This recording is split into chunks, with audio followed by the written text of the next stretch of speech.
Yeah, we're filming this late at night.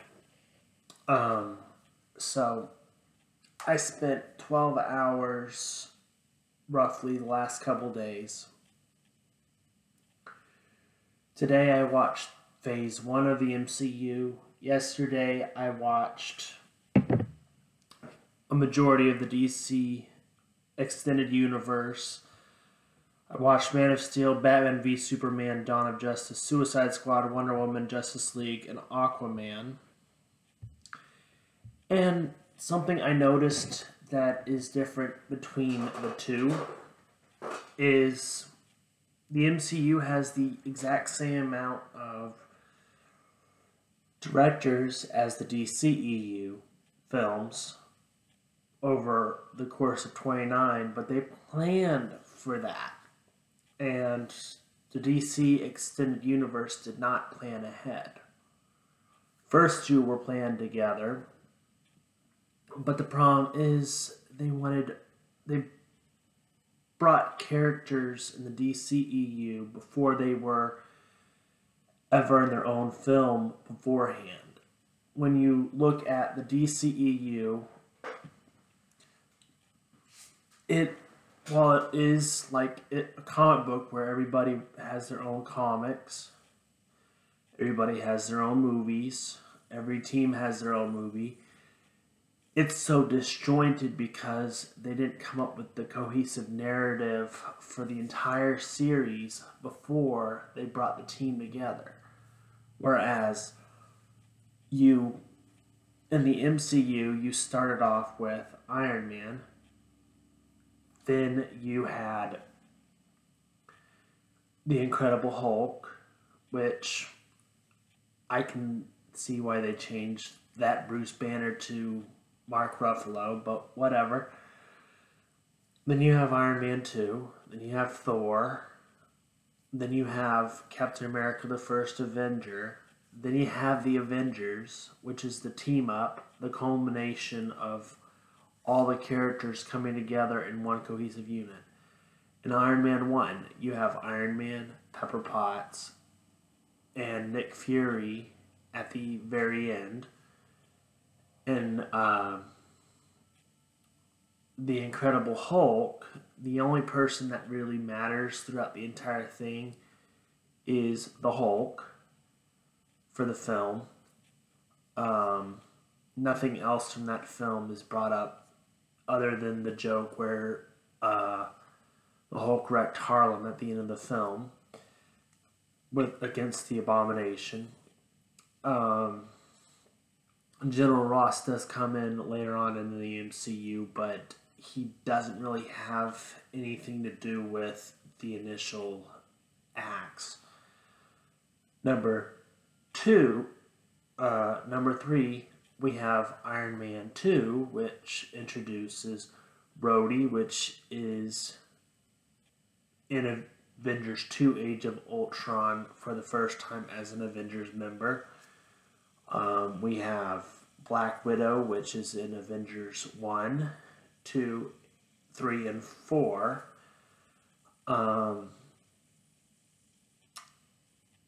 And we have Tony Stark and Pepper Potts and Happy Hogan, which is in the new Spider-Man MCU films and in the Iron Man saga too.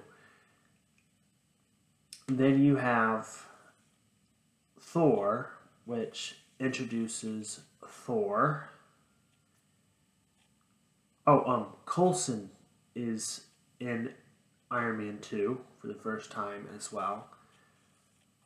Thor is introduced. You have Odin, Loki, all introduced for the Avengers confrontation. The first vision of Loki after his fall from Asgard is also shown. Then in Captain America the First Avenger, the only person that really matters at that point in time is Captain America. In the second phase, Bucky is reintroduced as the villain, the Winter Soldier. And in the third phase, Phase 3, Civil War, he and Bucky are brought to Wakanda before Wakanda's even made into a movie. That's the only MCU movie that did not come out before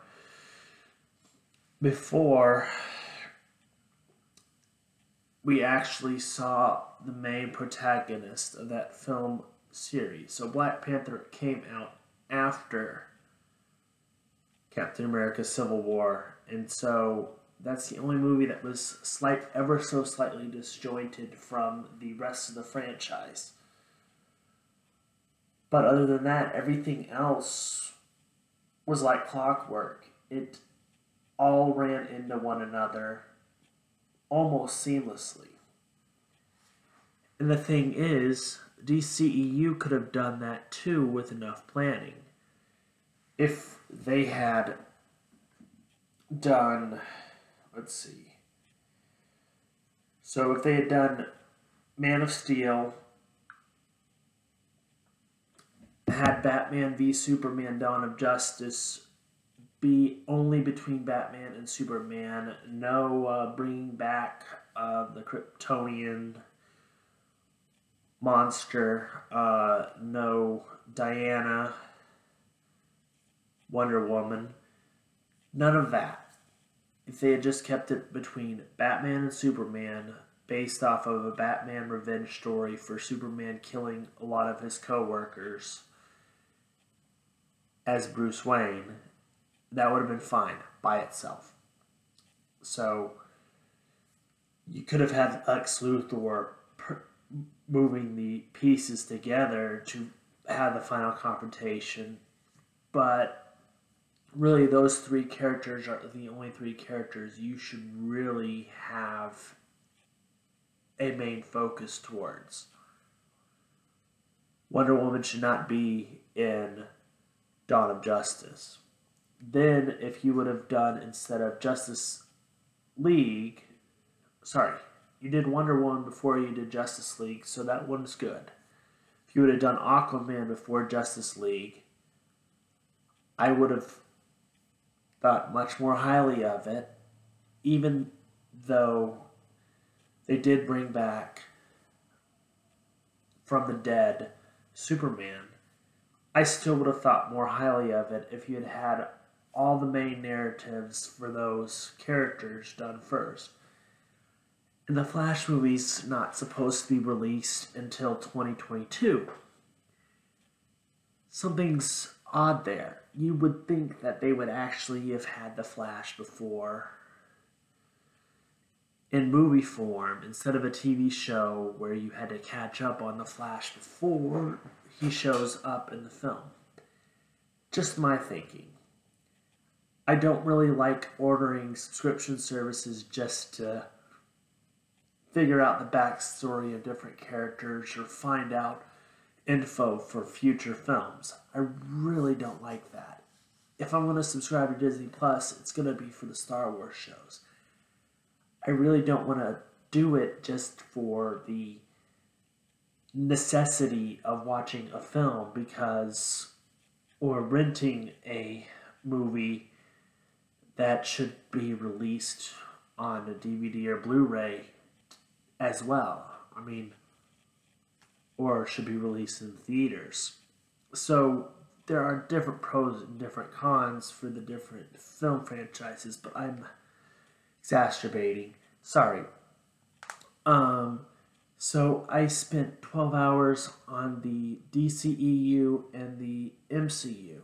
The MCU does a better job at character development in the beginning before they join as a team, whereas the DCEU is a bunch of disjointed messes, like a curve on a graph, and it just doesn't mesh well together.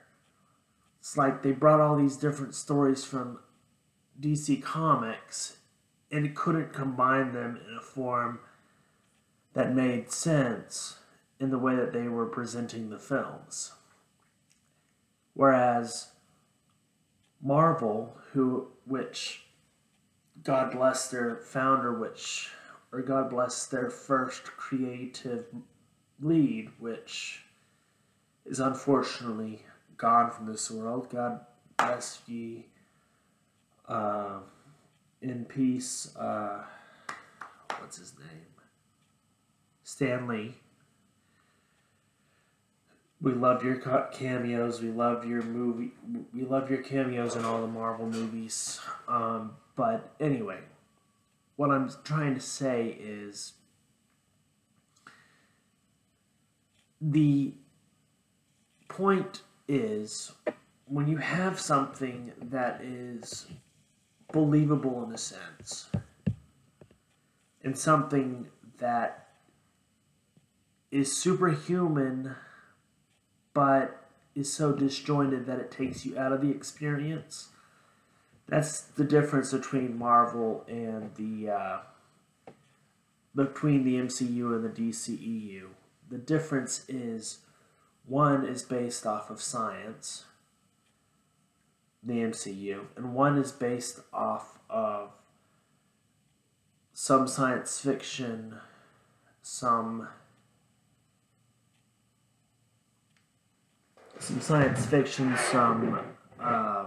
space, cosmic powers. I mean, they both have those things, but one of them uses scientific realism to convey an idea, which is Marvel, and one of them doesn't use scientific. They just have these powers because they have these powers. So, to convey, to convey those, you actually have to look at what the powers you're trying to convey are. Are they realistic? And what characters can be utilized together to mesh properly, in a proper sense of the word, to make things proper. And that's the problem. A lot of people that I know love the DCEU, but they absolutely adore the MCU. Why is that? It's because when you have a disjointed media franchise like the DCEU, yeah, you'll have your fan base that will go see the movie, but they're not as vocal as the people that see the MCU, because the MCU does it better. If you do something better, don't try and copy what that someone that does something better is doing better than you. Make it good, make it the same, if not better, but don't try and reinvent the wheel, DC. You're not doing a good job at reinventing the wheel. The MCU reinvented the wheel, but you're not doing a good job at reinventing your own wheel. And that is the main issue between DC and MCU. Yeah, they're both competing for space on the big screen, but one of them doesn't need to compete while the other one's playing catch up because they missed their opportunity to make it big first. Yeah. DC, you can't keep playing catch up and win the game of franchise. At least in a movie sense. In a comic book sense, I like y'all's more than the Marvel, because the Marvel has gone more on the woke side because they have Disney bailing them out at every crossroad, whereas DC does not have Disney or does not have a big market share that is saving their franchise's butt every single time that they make a mistake. They can't afford to make mistakes, and that's the main issue. By falling into a trap of we need an actual universe for movies to go to, that's the problem. You fall into the same trap Marvel's falling into, a sense of false security. You can't afford that, DC. do things the way you need to do them, but make sure that the stories you're telling are precise, concise, and to the point that you want the audience to get out of the movie. Shazam was a great example of a perfect DC movie, standalone movie.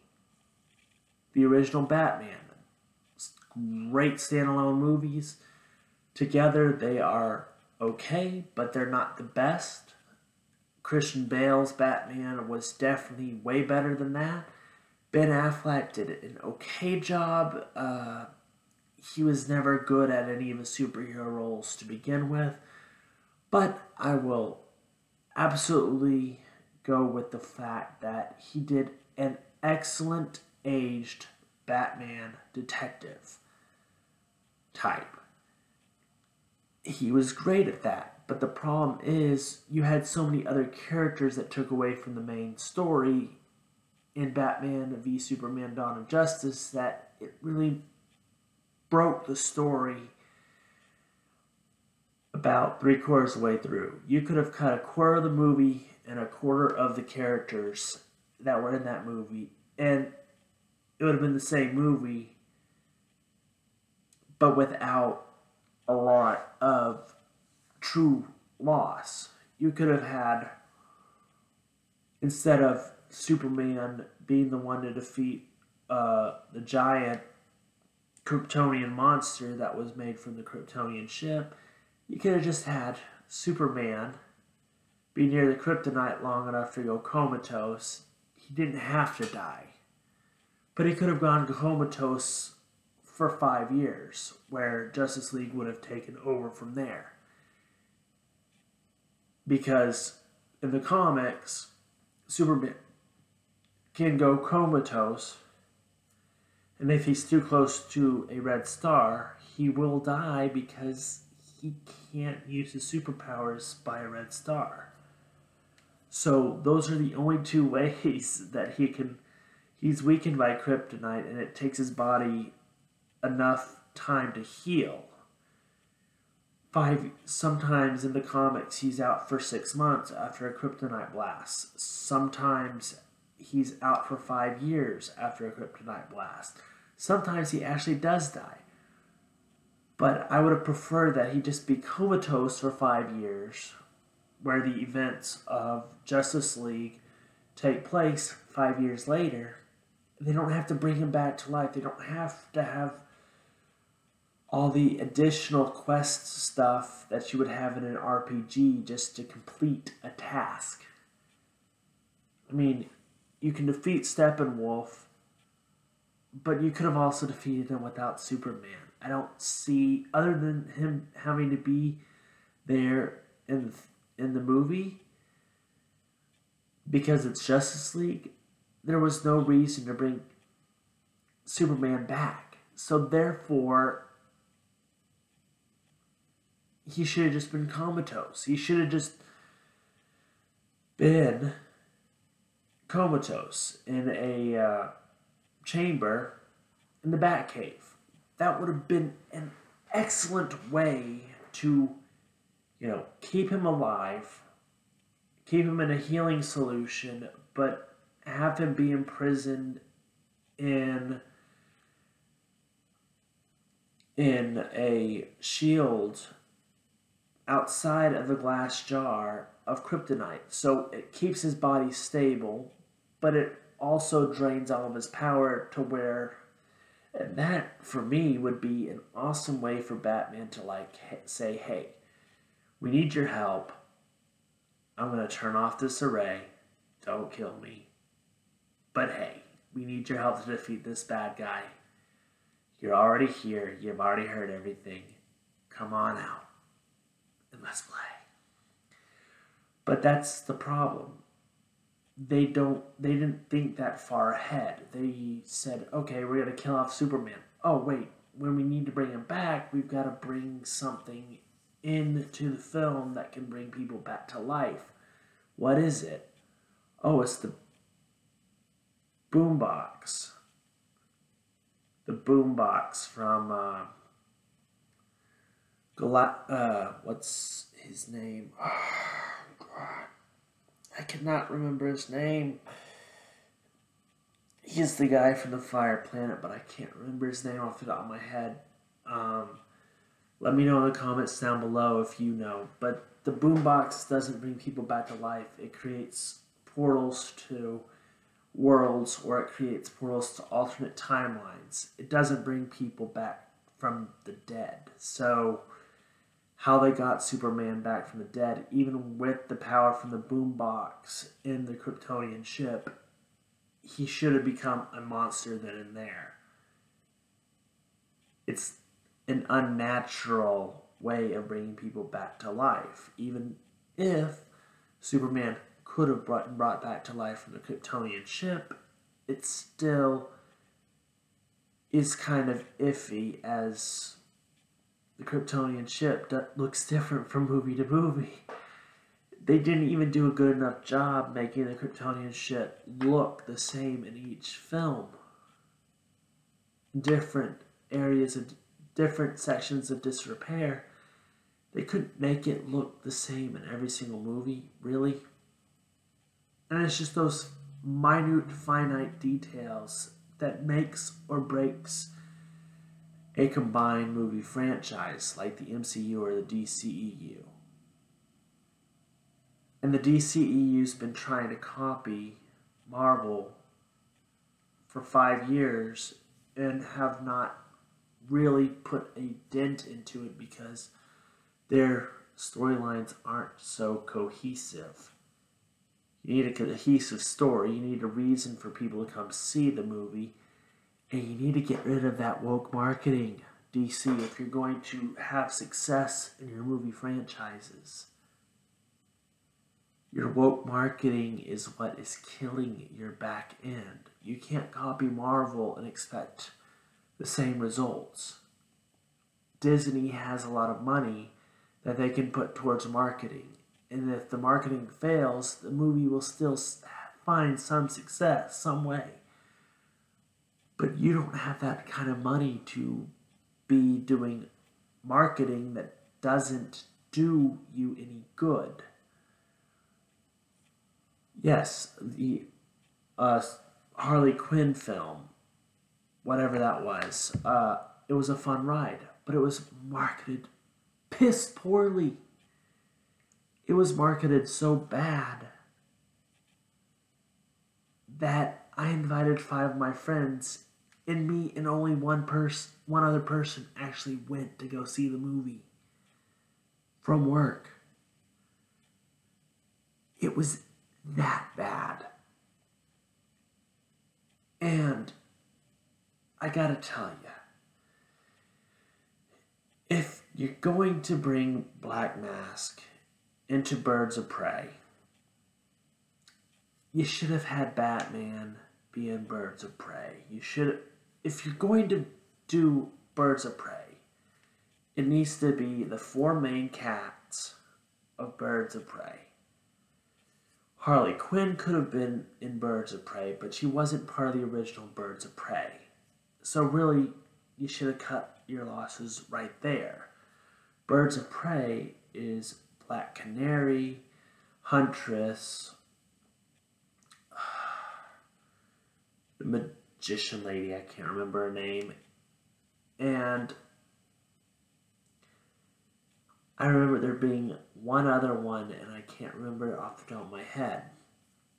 But there's only 4. In that movie, there were 4, but one of them was replaced with Harley Quinn to make a recognizable face.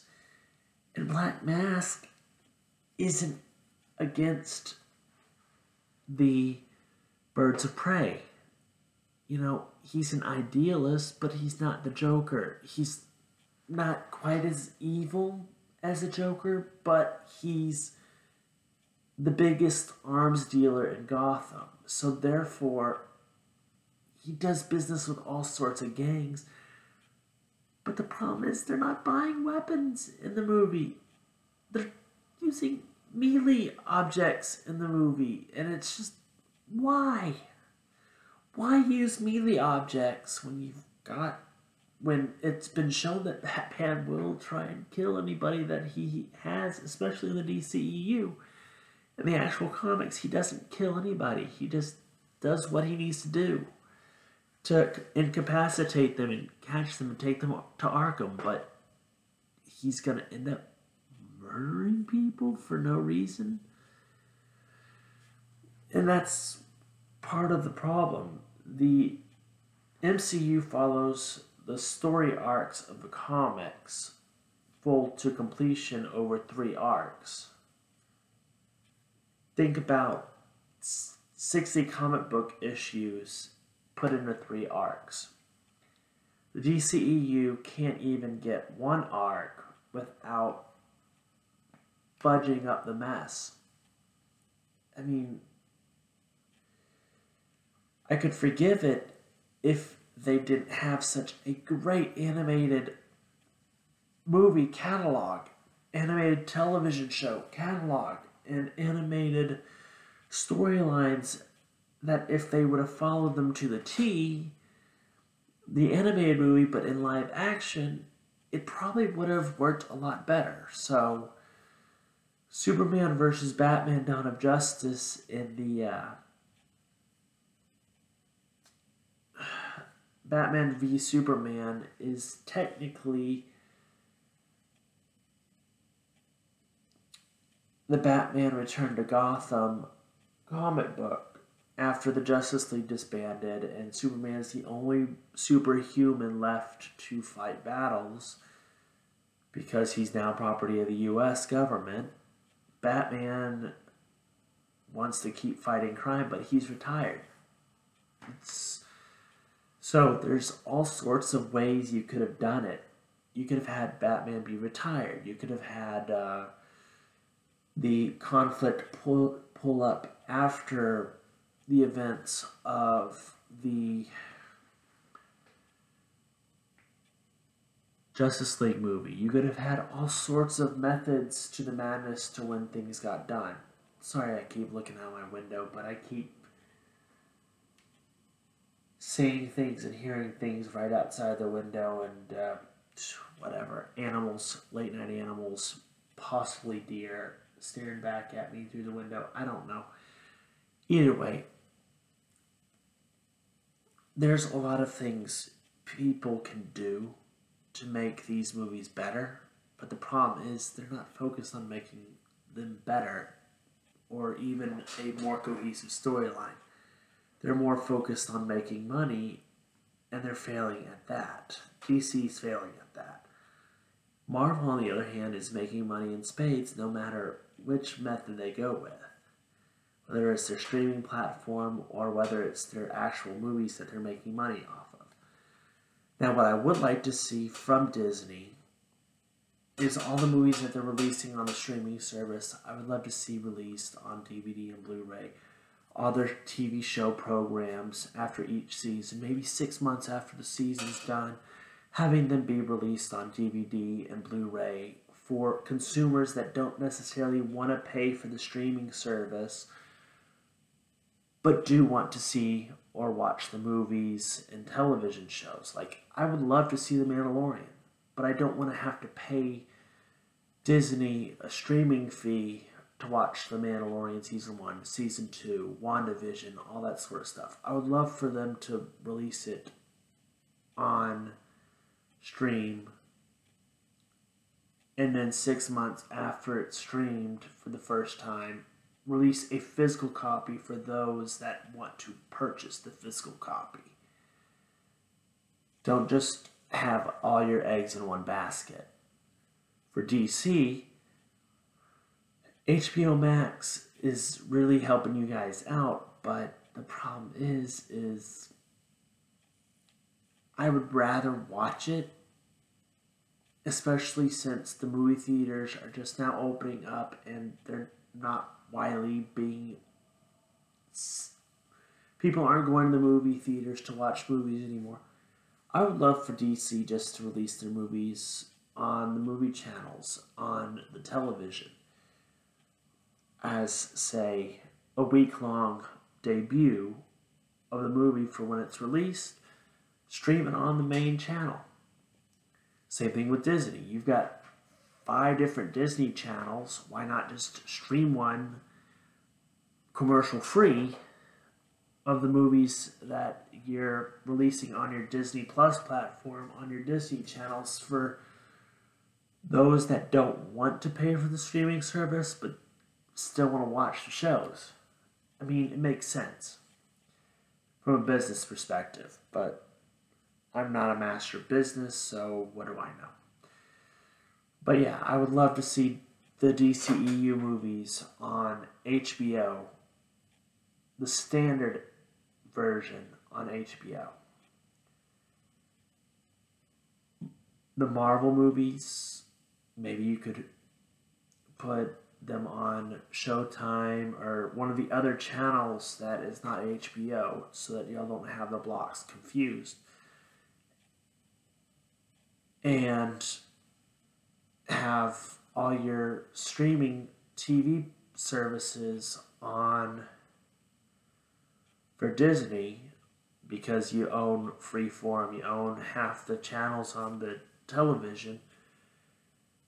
Have the live action Star Wars ones on Disney XD, or whatever Disney channel, or just have a Disney channel just for the streaming service shows and movies that they show in a specific block, like movies, TV shows, whatever, and have the commercials be at the very end of that block of television, so that you're not disrupting the flow of a movie or a television show. So if it's a feature-length film, have it be like 15-20 minutes of ad revenue at the end of the movie, after the movie's done. Show the entire credits, maybe speed it up at 2 times speed. Show the end credit scenes at standard speed, and blah blah blah. You got it. But that's my recommendation for the difference between the DC expanded universe and the Marvel cinematic universe, and how they could get more views for each company for their feature-length films, movies, and television shows, just from an actual audience perspective. Like, I would love to see all the stuff that is coming out being released, but there's other things that I would love to see. So please leave a like, comment, and subscribe down below. That's my thoughts on the difference between the starting of the DCEU and the Marvel Cinematic Universe. Thank you, and have a great day. Bye-bye.